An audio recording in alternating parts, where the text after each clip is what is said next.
कोई भी चीज़ तलने से कबल अगर कढ़ाई में 2 से 3 चम्मच नींबू का रस डाल दें तो तली हुई चीज़ में तेल कम जज्ब होगा।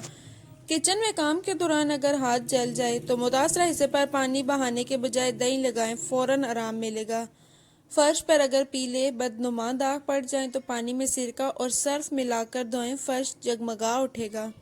स्विच बोर्ड चमकाने के लिए किसी नरम कपड़े पर नेल पॉलिश रिमूवर लगाकर बोर्ड साफ करें। कपड़ों पर अगर स्याही या बाल पॉइंट की लकीरें लग जाएं तो इन्हें स्पिरिट से साफ करें। अगर सब्जियां उबालने वाले पानी में नींबू के छिलके डाल दिए जाएं तो सब्जियों की रंगत खुशनुमा रहती है।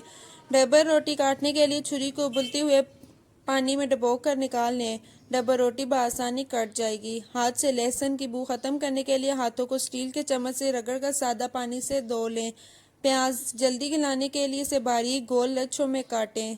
सालन में मिर्चें ज़्यादा हो जाएं तो 2 अदद नींबू का रस डाल दें, मिर्चें काफ़ी हद तक कम हो जाएंगी।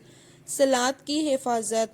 सलाद को फफूंदी से बचाने के लिए इसे कागज़ की थैलियों में रखें, प्लास्टिक की थैलियों में रखने से इसे फफूंदी लग जाती है। वीडियो अच्छी लगी हो तो वीडियो को लाइक करें, चैनल को सब्सक्राइब करें।